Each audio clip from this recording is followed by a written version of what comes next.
Ես առաջարկում կառավարության նիստերից 5 րոպե առաջ տեոնական աղոթքով սկսեն։ Պատվերքում ովքեր են այդ պարագայում։ Պատվերքում ԿՊԱ-ականներն էին, որոնք բերված էին, այնտեղ պարտվում է հայ ժողովուրդը, պարտվում է Հայաստանի Հանրապետությունը,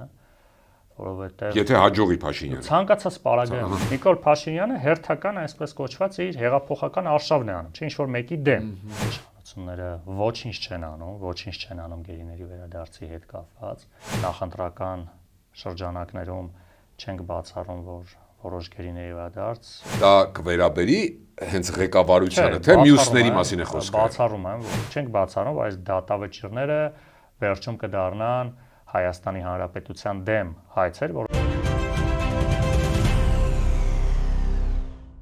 Հայաստանում հերթական աննախադեպը գրանցվեց։ Գյումրիում պատարակ մատուցեց այլ թե մի հոգևորական։ Տոտալ բոյկոտի պայմաններում Փաշինյանը գտավ հոգևորականի, որը պատարակի ժամանակ չի արտասանի վեհափառի անունը։ Բարև ձեզ, ես Արկադի Գրիգորյանն եմ, կիզակետում այսօր արդյոք օղակը եկեղեցու շուրջ սեղմվում է, թե ընդհակառակը։ Ապրելու երկիր կուսակցության համահիմնադիր Մեսրոպ Արաքելյան, բարի գալուստ կիզակետ։ Բարև ձեզ։ Շնորհակալ եմ հրավերն ընդունելու համար, պարոն Արաքելյան։ Սկսենք Փաշինյանի ամենաթարմ երկու հայտարարությունից։ Երեկ ուշ երեկոյան ասաց, քանի որ 301 թվականին պետությունն է ստեղծել, հիմնել եկեղեցին։ Ուրեմն ճիշտ կլինի, օրինակ, պատարակից 5 րոպե առաջ հնչեցնել եկեղեցիներում Հայաստանի Հանրապետության օրհներգը։ Գնաց քննադատությունների տարապ եւ այլն, չհանգստացավ մարդ, առավոտյան շարունակեց, վատ չի լինեւ դրոշը կախել եկեղեցիներում։ Ձեր մեկնաբանությունը։ Ինչի մասին է սա, ինչ որ ուղղակի խոսքեր նետվեց, թե հստակ նպատակ է եւ ինչու համար։ Ես առաջարկում կառավարության նիստերից 5 րոպե առաջ տեոնական աղոթքով սկսեն,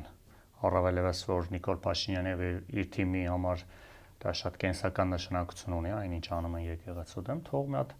դա սկսեն, եթե տենց ուզում են անպայման եկեղեցու շուրջը ծավալող իրադարձություններում իրենց մասնակցություն ունենան, ավելի տրամաբանական է հակառակն են, թող կառավարության նիստերից կամ իրենց հանդիպումներից 5 րոպե առաջ տեոնական աղոթք անեն եւ կաթողիկոսի նկարը փակցնեն։ Կարծում եմ դա ավելի արդյունավետ ճանապարհ է, որովհետև չեմ կարծում կա որևէ տրամաբանություն Նիկոլ Փաշինյանի քայլերում։ Թե ավելի լուրջ ապա ստացվում է, որ Նիկոլ Փաշինյանի երբ հետ են գնում, արդեն այս մոտ 1 տարի է եկեղեցու դեմ պայքարը, ամենևին էլ մեկ խոսում էր կաթողիկոսի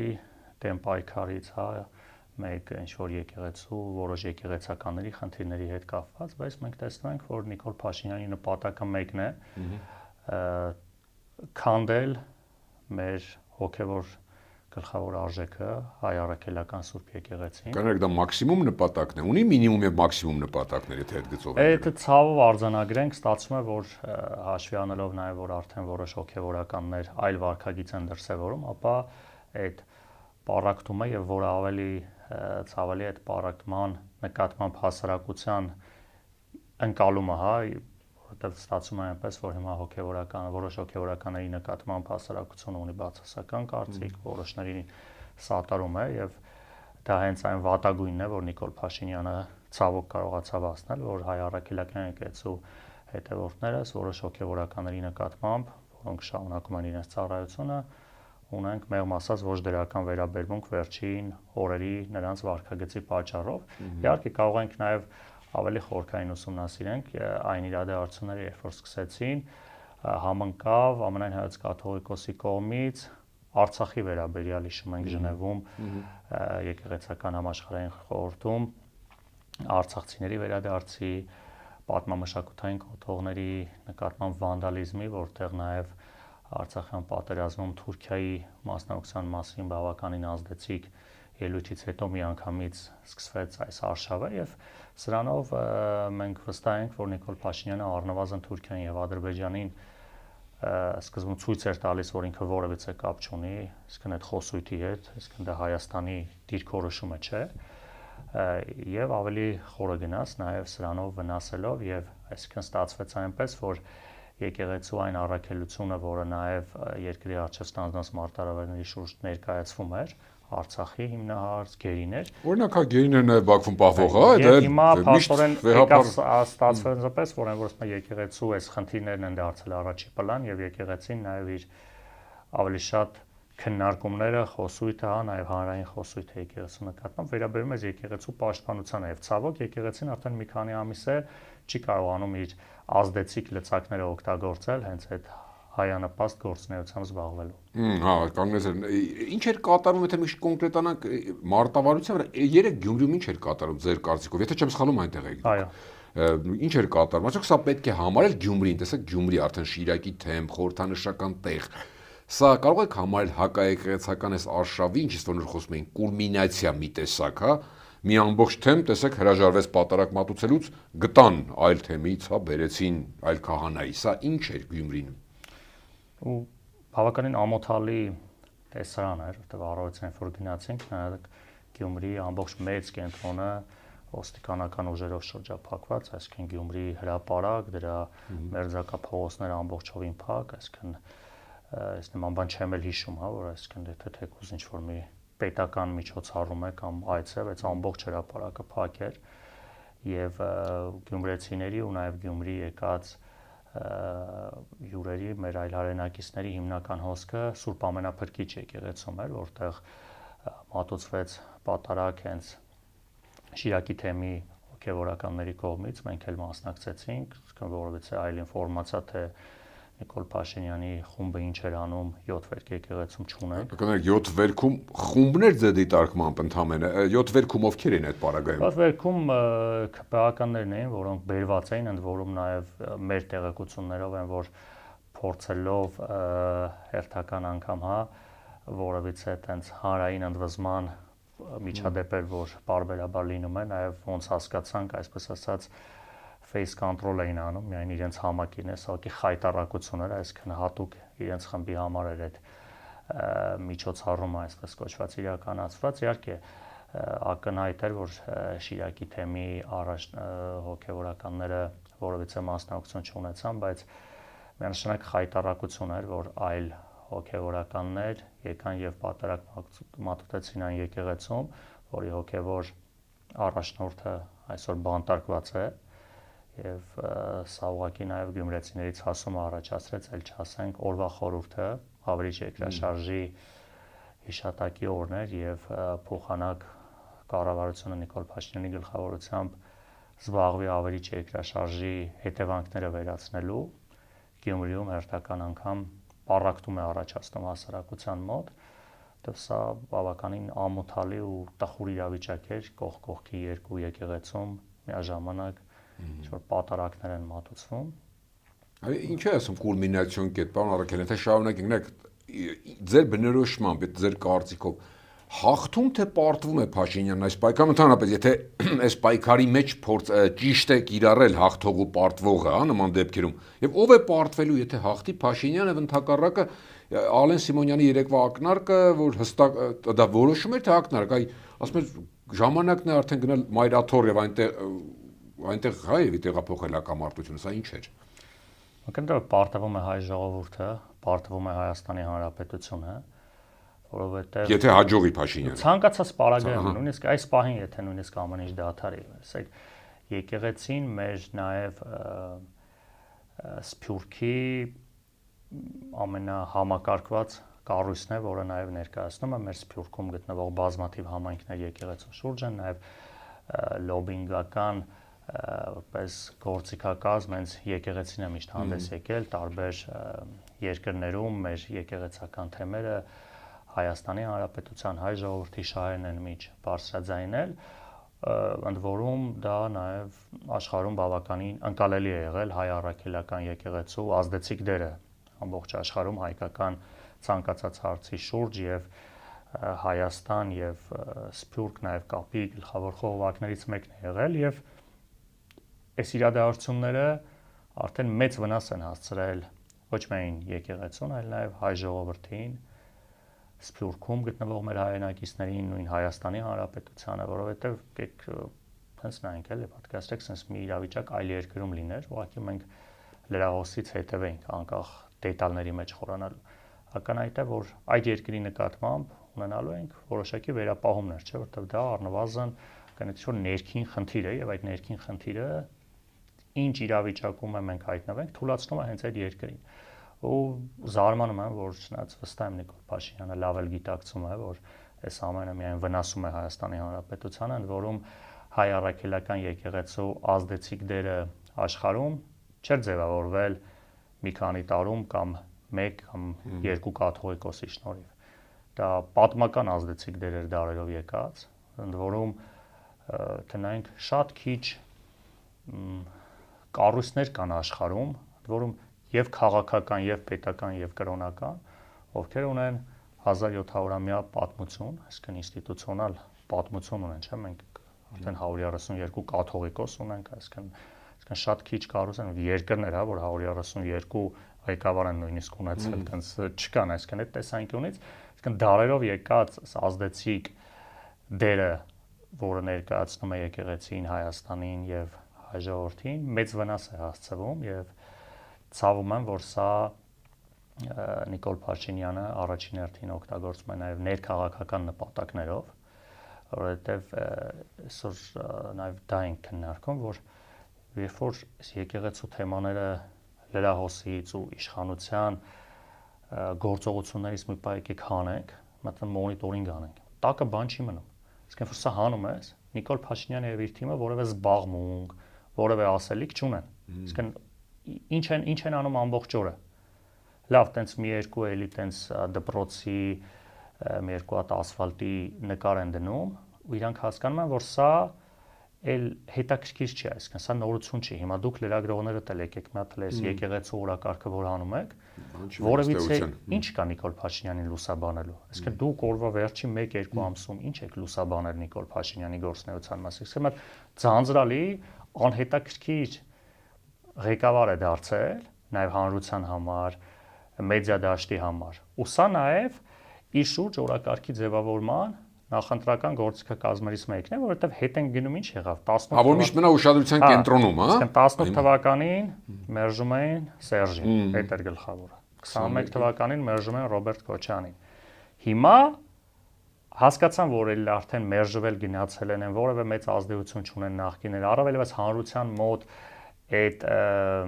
թեզերը արդեն առաջնային չեն, հանրության մոտ այսպես կոչված նախկիների վերադարձի վախը հասել է նվազագույն, այսինքն չկա, այսինքն ինքը չի համարում հանրության համար տենց օրակարգ։ Այսինքն մերժիր Սերժի, մերժիր նախկիներին խաղաղություն թե պատերազմին, հիմա հաջորդել է մերժիր վեհապարին, հա, մոտարապես։ Այսինքն Նիկոլ Փաշինյանը հերթական այսպես կոչված իր հեղափոխական արշավն է անում, չէ՞ ինչ որ մեկի դեմ։ Ինքը այդ է, այսինքն անում է նույն տենց գնալ, այսինքն հիմա այդ օրակարգը նաև ներքաղաքական էլ ասում, եկեք մի հատ հանենք եկեղեցու դեմ, եկեք փորձեք մի հատ մեկ շաբաթ օրինակ կոչ եմ անում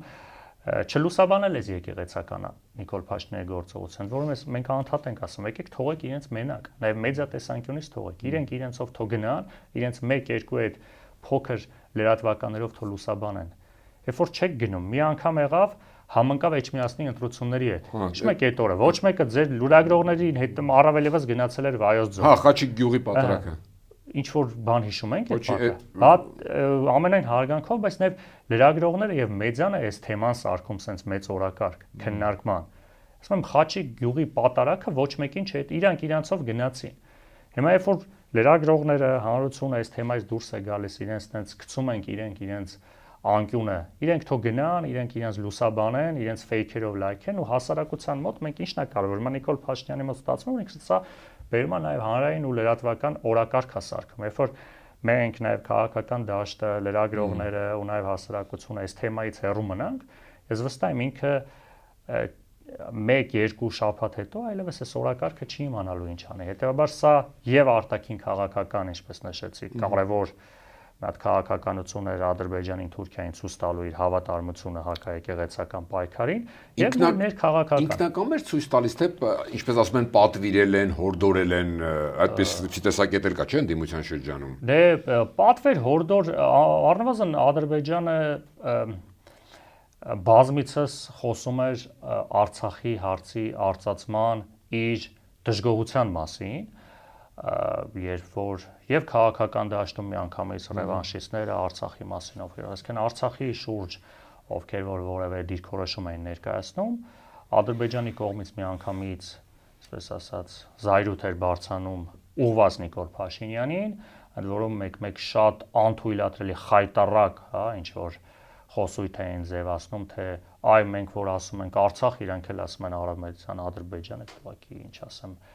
այս կարգի հակահայկական խոսույթ ուղղակի անընդունելի է, ամբողջ աշխարհները Արցախի սուբյեկտայնությունը ճանաչել անկախ պատկանելությունից, որպես սուբյեկտ կար, ինչ Արևմտյան Ադրբեջանի հետ է համեմատում, եւ սրանով ինչ էր, որ իրենք իրենց խոսույթից հանեցին, հա, հիշում եք Արցախից, բերեցին մի հատ Լեռնային Ղարաբաղից հետո էլ հիմա եկավ ասավ Ղարաբաղ, նույնիսկ ինչ որ Լեռնային Ղարաբաղը այլևս չեն։ Այո, Ղարաբաղ։ Հա, հիմա ասենք նույն Ղարաբաղից տեղահանվածներ, այսինքն նույնիսկ այդ սոցիալական ծրագրերը, որ իրականացնում են, ու հիմա մենք ունենք մի պատկեր, որ նաեւ այո, Ադրբեջանի կհիշենք, որ նաեւ կաթողիկոսի խոսույթի նկատմամբ բազմիցս Ադրբեջանի կողմից այսպես կոչված դժգոհություններ էր բարձրաձայնում եւ այո հիմա Նիկոլ Փաշինյանը առնվազն սկզբնական փուլում ցույց տվեց, որ ես մարդու հետ գործ չունեմ, այսինքն իր թեզերը չեն ներկայացնում հայ ժողովրդի եւ Հայաստանի անունից այսպես կոչված եւ սրանով կտրեց, այո իհարկե արտաքին ես եթե նույնիսկ չասենք կա ինչ որ համաձայնություն, հա, Ադրբեջանի թեզերի, Ադրբեջանի շահերի սպասարկման տեսանկյունից, բայց մենք նկատում ենք, որ Նիկոլ Փաշինյանի մոտ կա, որ բավականին երկար է, մի քանի տարի է, հա, ադրբեջանական թեզերին գալ ընդառաջ, փորձելով գոնե կարճաժամկետ հատվածում ապահովել այսպես կոչված նախընտրական խաղաղություն։ Այսինքն, հա, քո ասածն է, հա, ինչ պետք է ես նույն բանը կկրկնեմ, մենակ հանգարց պատերազմական գործողություններ չլինեն։ Հետևաբար սա այս շարքի մի մասն է կազմում։ Ներքաղաքական ասացիք, ներքաղաքական բացի են, որ օրակարգ ձևավորի, որ միշտ լինի ինքը, հա, երևացող։ Կա նաև ներքաղաքականում ուրիշ պատճառ, օրինակ չգիտեմ, եկեղեցուն մրցակից համարել, եկեղեցուն համարել ընդդիմություն, այդ ինքը այդպիսի շարժառիթ տեսնում եք։ Վերջին տարիներին նաև առիթ եղել է այս մասին խոսելու, պետք է անկեղծ լինենք, որովհետև ցավոք քաղաքական դաշտի ու ընդդիմության, առավելևս խորհրդարանական ընդդիմության անգործության պատճառով եկեղեցու հանրային պատասխանատվությունը որոշ չափով վերածեց նաև քաղաքական պատասխանատվության եւ փոխանակ ընդդիմադիր դաշտը դրանից, այսպես կոչված, ամաչեր, որ այն գործը, որը որ պետք է քաղաքական դաշտը անի, մասնավորապես խոսքը իշխանափոխության մասին է, եւ որոշ փուլերում, հա, առավելևս Բագրատ Սրբազանի քաղաքական ակտիվությունը, նաեւ որոշ եկեղեցականների առնվազն գոնե խոսույթում քաղաքականացված այդ պատասխանատվությունը բերեց նրան, որ քաղաքական դաշտի որոշ ուժեր փորձեցին եկեղեցու թևերի ներքո քաղաքական ակտիվություն դրսևորել եւ առաջի պլան բերել եկեղեցուն, որը այո նույնպես բերեց եկեղեցու նկատմամբ հարվածների եւ անկեղծ լինենք, բնական է, որ բազմաթիվ մեր քաղաքացիներ, որոնք ունեն քաղաքական այլ դիրքորոշում, հնարավոր է, որ եկեղեցու քաղաքական ակտիվությունը նաեւ հարային ընկալման մեջ ոչ միանշանակ ընդունվեր եւ ընդդիմադիր դաշտը պետք է անի առավելագույնը, որ քաղաքական խնդիրների նկատմամբ ունենա առաջնորդող պատասխանատվություն եւ ոչ թե այդ պատասխանատվությունը եկեղեցու վրա դնելով, իհարկե մեր երկրի առջև ծառացած մարտահրավերները այնպիսին են, որ եկեղեցին միշտ է ներկայացնում իր դիրքորոշումը, բայց խոսքը այստեղ ոչ թե հանրային, ազգային պատասխանատվության մասին է, որը եկեղեցին միշտ ստանձնում է, այլ քաղաքական պատասխանատվության մասին է եւ այո, ցավալի է, որ քաղաքական դաշտի որոշ դերակատարների նաեւ անգործությունը բերեց նրան, որ այդ դաշտում եկեղեցին ավելի ակտիվ եղավ եւ մեր նպատակը պետք է նաեւ այն լինի, որ քաղաքական դաշտի դերակատարները ամբողջությամբ փակեն քաղաքական գործունեությունն ու քաղաքական պատասխանատվությունը եւ եկեղեցին քաղաքականությունից վեր ազգային եւ պետական օրակարգ շարունակի առաջ տանել։ Չհարցրեցի Փաշինյանը ձեր կարծիքով մինչև ուր կգնա, օրինակ քննարկումը չէ, կհամարցակվի, հա, կամ գործ կգտնեն, կամ կհամարցակվեն, ընդհանուր կալանավորել, ձերբակալել վեհապարին, կամ հենց ինչպես իրենք ասացին, գնալու մայրաթոռում իրենց պատարակը անել, կգնան դրան, ինչ կարծիք է։ Գիտեք, համարցակվելը գիտեք, ինչ մի քիչ շատ ենք տենց ուռճացնում, որովհետեւ Նիկոլ Փաշինյանը ցանկացած եւ առավել եւս իր թիմակիցները ցանկացած գործողություն անում են բացառապես ուժայիններով շրջապակված։ Այսինքն ուժայիններին որ հանում է, այդ մարդիկ չեն համարձակվում նույնիսկ փողոց դուրս գալ։ Նկատի ունեի կաթողիկոսի ձերբակալության հնչեղություն եւ այլն, այդ դա կնկատի։ Հա, այսինքն այդ տեսանկյունից ուժայինների գործողությունները չեն բացառում, որ կարող են հասնել ամենածայրահեղ դրսևորումների, որը իհարկե շատ մեծ վնաս է հասցնելու մեր պետությանը։ Միշտ փորձել ենք մտածել, որ ինչ-որ միտեղ Նիկոլ Փաշինյանը կանգ կառնի եւ չի անի այնպիսի քայլեր, որոնք անկախ քաղաքական հետագա գործընթացներից տասնամյակների սպի են թողելու մեր պետության եւ մեր ժողովրդի վրա, որի վերականգնումը ամենևին իշխանափոխությունից հետո կարճաժամկետ լուծում չէ, հա, եկեղեցու նկատմամբ այն ինչ արվում է, անկախ նայից կես տարի հետո Նիկոլ Փաշինյանի իշխանությունը գնա ու դրանից հետո որպես նոր կառավարություն ինչ էլ անես, միևնույն է եկեղեցուն ուղղված վնասները դեռ երկար ժամանակ պետք է վերականգնվեն։ Մյուս կողմից էլ եկեղեցու ամենայնած կաթողիկոսի վարքագիծը բավականին սառը եւ բավականին հաշվարկված է, այսինքն չի գնում որևէ սադրանքների, ինչ որ արվում է, հա, Նիկոլ Փաշինյանի կողմից։ Ճիշտ է անում իդեպ եկեղեցու վեհապարի դիրքորոշում այդ հանդարտությունը մի տեսակ հանգիստ մարտավարությունը, դա ճիշտ է դեր կարծիքով։ Դե հենց դա եկեղեցու դերը, այսինքն փորձել համերաշխությամբ խնդիրները լուծելով, հիմա ես զերծ կմնամ գործողության նկատմամբ գնահատական տալուց, բայց ամեն դեպքում կարևոր է, որ առավել եւս այս փուլում, որ մենք տեսնում ենք որոշ հոգեվորականների հակաեկեղեցական գործողություններ, որոնք իդեպ նաեւ ներքին կանոնակարգի բազմաթիվ խախտումներ, չասած բարոյական խնդիրները կապված առավել եւս Շիրակի թեմի նկատմամբ այս գործողություններով, բնական է, որ Նիկոլ Փաշինյանի համար նաեւ ցանկալի սցենար կլիներ միշտ այդ երկու մասի բաժանել այս պարակտումը, որ այս եկեղեցականների միջև կոնֆլիկտը խորանար, հա, այսինքն եկեղեցին երկու մասի բաժան եւ այդ տեսանկյունից կաթողիկոսի վարքագիծը մեր կարծիքով արդյունավետ է, որ չգնալ, այսպես կոչված բախման ճակերտավոր ընդհանուր, հա, նաեւ թեկուզ խոսքում այն եկեղեցականների հետ, որոնք որ բավականին անընդունելի վարքագիծ են դրսևորում։ Այսինքն կարգալույց անգամ չէ, կոչեր հնչում արեք։ Եվ վերջում Բաքվից ինչ լուրեր կան, պարոն Առաքելյան, տեսեք, ասում են փաստաբաններից չէ հրաժարվել, փաստաբանները այն օրը դիմել էին, որ համ ցմահ ում որ պետք է դատեկներում շնորհեք եւ այլն, ինչ իրավիճակ է այնտեղ եւ ինչ ազդակներ կան պաշտոնական Երևանից, ինչ որ բան փոխվել է, որտեղ հարցազրույցների ժամանակ, երբ որ բրիֆինգ են տալիս լրագրողին, ասում են ամենօրյա ուշադրության տարբեր տեղերում բարձրացնում ենք եւ այլն։ Ինչ կա այս առումով։ Դե իշխանությունների մասին խոսել իմաստ չկա, իշխանությունները ոչինչ չեն անում գերիների վերադարձի հետ կապված, չեն էլ արել եւ վաղուց են մոռացության հայտնվել։ Խնդիրը ներքին ինչ որ ներքաղաքական հարցազրույցների ժամանակ են, որ ամեն ինչ արած ուր է, ինչի միտեղ, ամեն ինչ եթե անում եք, միտեղ պետք է արդյունք տա։ Իհարկե հույս ունենք, որ որոշ գերիների մի մասը գոնե կվերադառնա, կան տարբեր տեղեկություններ, որ նախընտրական շրջանակներում չենք բացառում, որ որոշ գերիների վերադարձ, Աստված իրենց հետ թող դա իրենց նախընտրական որպես գործիք օգտագործեն, բայց մեր հայրենակիցներից թեկուզ 1 հոգի է վերադառնա, դա շատ ավելի կարևոր է, նույնիսկ։ Այսինքն Ալիևը նախընտրական ոնց որ բան անի Փաշինյանի, ճիշտ եմ հասկանում, աջակցություն որպես։ Այն աջակցությունը, որ արվում է, հիմա բնական է, որ չենք բացառում, որ ել եմ ասում, թող դա լինի այն աջակցությունը։ Իսկ կնեք,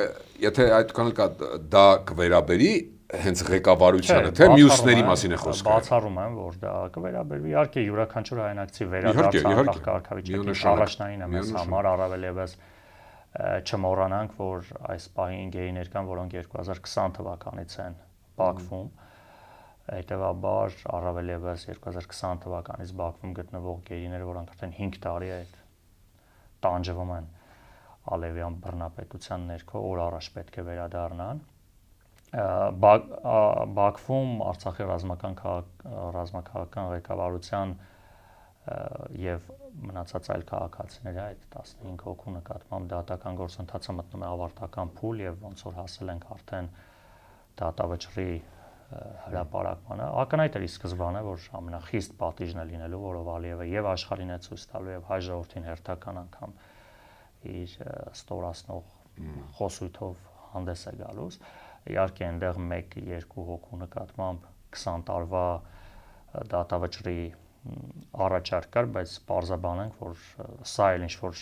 իրավական պետության դրսևորում են արել, 65 տարեկանից բարձր անձանց ծմաճի կարելի դատապարտել։ Սա անում է ինչու, որ հետո նաև որպես PR ներում շնորհի, ճիշտ եմ հասկանում։ Հույս ունենանք, տվել եմ ցանկացած գործողություն, որը կբերի մեր հայրենակիցների վերադարձի մեզ համար իհարկե ընդունելի է, բայց առնվազն այդ դատավճռով ցույց կտա, որ Հայաստանի Հանրապետությունը, որովհետև մենք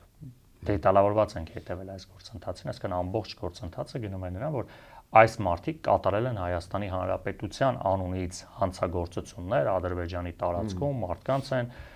սպանել, ինչ-որ վնասներ եւ այլն, որովհետեւ այս վերջերս էլ Ալիևը խոսում էր, որ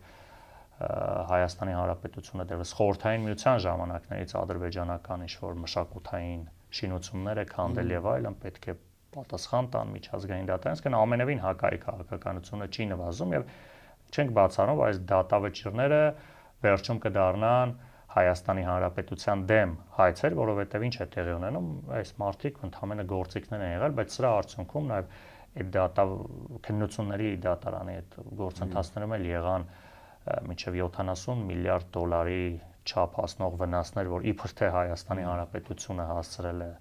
Ադրբեջանին։ Ու առաջիկայում արդեն ակնհայտ է դառնում, որ Ռուբեն Վարդանյանի քան որ գործը առանձնացված է, այդ գործն էլ կմտնի ավարտական փուլ եւ